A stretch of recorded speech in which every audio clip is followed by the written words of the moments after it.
നമസ്കാരം. നമ്മളിന്ന് ഒരു പ്രത്യേക യാത്രയിലാണ്. കാലത്തിന്റെ പിന്നോട്ട് ഒരുപാട് വർഷങ്ങൾക്കപ്പുറത്തേക്ക്. പരംപൂജ്യ ഗുരുദേവ് പണ്ഡിറ്റ് ശ്രീറാം ശർമ്മ ആചാര്യജി എഴുതിയ അഖണ്ഡ ജ്യോതി ഫെബ്രുവരി 1944 എന്ന പ്രസിദ്ധീകരണത്തിൽ ഒളിഞ്ഞിരിക്കുന്ന ചില അമൂല്യമായ അറിവുകളിലേക്കാണ് നമ്മൾ പോകുന്നത്. അപ്പോ നമ്മളെ എന്തൊക്കെയാണ് നോക്കാൻ പോകുന്നതെന്നല്ലേ? പഴയ കാലത്തെ അറിവുകളിൽ തുടങ്ങി സ്നേഹത്തിന്റെ ശക്തി, നമ്മുടെ ഉള്ളിലുള്ള പവർ എങ്ങനെ പുറത്തുകൊണ്ടുവരാം, പിന്നെ എങ്ങനെ ശാശ്വതമായ സമാധാനം കണ്ടെത്താമെന്നുവരെ നമ്മൾ സംസാരിക്കും. നമുക്ക് തുടങ്ങാം, അല്ലേ?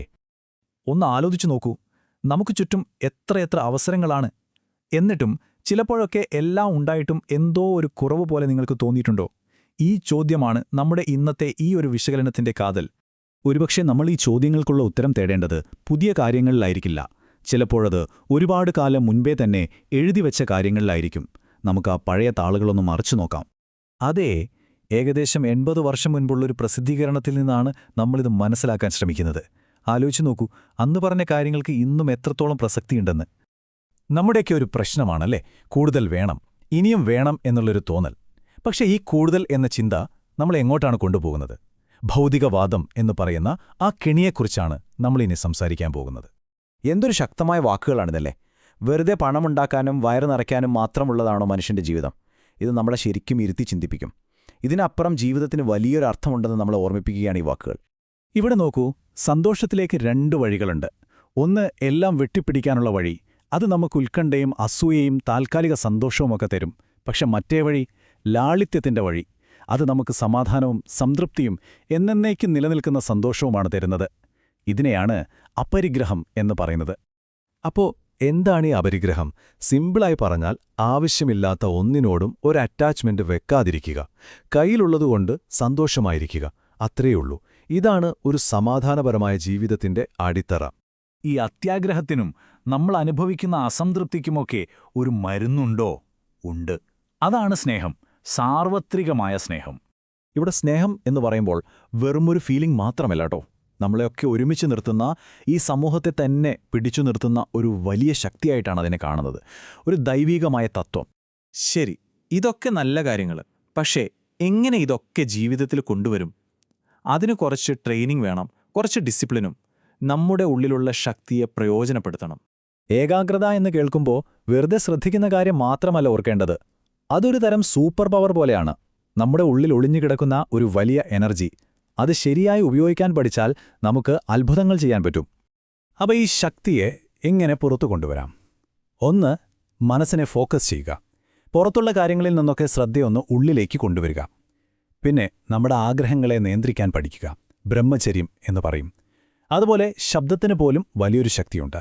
ചില പ്രത്യേക ഉച്ചാരണങ്ങൾ നമ്മുടെ മനസ്സിനെയും ശരീരത്തെയും ഒരുപോലെ കൊണ്ടുവരാൻ സഹായിക്കും. ഇനി പറയാൻ പോകുന്നത് വളരെ ഇൻട്രസ്റ്റിംഗ് ആയൊരു കാര്യമാണ്. പ്രപഞ്ചം പ്രവർത്തിക്കുന്നൊരു നിയമം. ചിലപ്പോൾ നമ്മൾ ചിന്തിക്കുന്നതിനൊക്കെ നേരെ ഓപ്പോസിറ്റായിരിക്കും ഇത്. കേട്ടോളൂ, ലഭിക്കുന്നതിനു മുൻപ് നൽകുക. വളരെ സിമ്പിൾ, പക്ഷെ വളരെ പവർഫുൾ ആയിട്ടുള്ളൊരു ആശയമാണിത്. ഇതെന്താ ഇങ്ങനെ പറയുന്നതെന്ന് ചിന്തിക്കുന്നുണ്ടോ? ഒരു കർഷകന്റെ കാര്യം ആലോചിച്ച് നോക്കൂ. വിളവെടുക്കണമെങ്കിൽ ആദ്യം വിത്ത് നടണ്ടേ? അതുപോലെയാണ്, നമുക്കെന്തെങ്കിലും തിരിച്ചു കിട്ടുന്നതിന് മുൻപ് നമ്മൾ നമ്മുടെ സ്നേഹവും സേവനവും ഒക്കെ ലോകത്തിന് കൊടുക്കണം. കൊടുക്കുന്നതിലൂടെയാണ് നമുക്ക് തിരികെ ലഭിക്കുന്നത്. ഈ പറഞ്ഞ കാര്യങ്ങളൊക്കെ ശരിക്കും ജീവിതത്തിൽ എങ്ങനെ ആയിരിക്കും എന്ന് കാണിച്ചു തരുന്ന ഒരു ചെറിയ കഥയുണ്ടിതിൽ. നമുക്കതൊന്ന് കേട്ടുനോക്കാം. അപ്പോൾ ഒരു ബ്രാഹ്മണൻ, അദ്ദേഹത്തിന് മുന്നിൽ വലിയ ഓഫറുകൾ വരുവാണ്. ഒരു രാജാവ് അദ്ദേഹത്തിന് സമ്പത്തും അധികാരവുമൊക്കെ കൊടുക്കാമെന്ന് പറയുന്നു. പക്ഷെ അതിലൊരു ചതിയുണ്ടെന്ന്, അതൊരു പാപത്തിന്റെ വഴിയാണെന്ന് അദ്ദേഹത്തിന് അറിയാമായിരുന്നു. അപ്പോൾ അദ്ദേഹം എന്തു ചെയ്തു? ആ പ്രലോഭനങ്ങളെയൊക്കെ വേണ്ടെന്ന് വെച്ചു. കാരണം അദ്ദേഹത്തിന് അറിയാമായിരുന്നു, യഥാർത്ഥ നിധി പണമോ പദവിയോ അല്ല, മറിച്ച് തെറ്റായ വഴികളിൽ പോകാതെ ജീവിക്കുമ്പോൾ കിട്ടുന്ന ഒരു സമാധാനമുണ്ട്. അതാണ് ഏറ്റവും വലിയ നിധി. ആ ഒരു ജീവിതമാണ് അദ്ദേഹം തിരഞ്ഞെടുത്തത്. ശരി, അപ്പം നമ്മൾ ഇത്രയും നേരം പറഞ്ഞ കാര്യങ്ങൾ പെട്ടെന്നൊന്ന് ഓർത്തെടുക്കാം. എന്തൊക്കെയായിരുന്നു പ്രധാന തത്വങ്ങൾ? ആവശ്യമില്ലാത്തത് ഉപേക്ഷിക്കുക, അതായത് അപരിഗ്രഹം.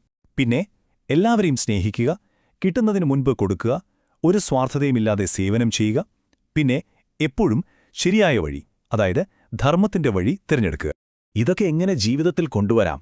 ധാർമ്മികമായി സമ്പാദിക്കുക, ലളിതമായി ജീവിക്കുക, മനസ്സിനെ നിയന്ത്രിക്കാൻ ഏകാഗ്രത പരിശീലിക്കുക, നമ്മുടെ ഇന്ദ്രിയങ്ങളെയും ആഗ്രഹങ്ങളെയും കൺട്രോൾ ചെയ്യുക, ഒരു പ്രതിഫലവും പ്രതീക്ഷിക്കാതെ മറ്റുള്ളവർക്ക് വേണ്ടി നല്ല കാര്യങ്ങൾ ചെയ്യുക. പിന്നെ ഏറ്റവും പ്രധാനം, എത്ര വലിയ പ്രലോഭനം വന്നാലും ശരിയായ വഴിയിൽ ഉറച്ചു നിൽക്കുക. അപ്പോ ഈ വിശകലനം ഇവിടെ തീരുമ്പോൾ ഒരു ചോദ്യം മാത്രം. കാലങ്ങളെ അതിജീവിച്ച് ഈ സത്യങ്ങളിൽ ഏതൊന്നാണ് നിങ്ങൾ ഇന്നു മുതൽ നിങ്ങളുടെ ജീവിതത്തിൽ പകർത്താൻ പോകുന്നത്? ഒരു ചെറിയ മാറ്റം മതി, അതൊരു വലിയ തുടക്കമാവും. ഒന്ന് ആലോചിച്ചു നോക്കൂ. നന്ദി.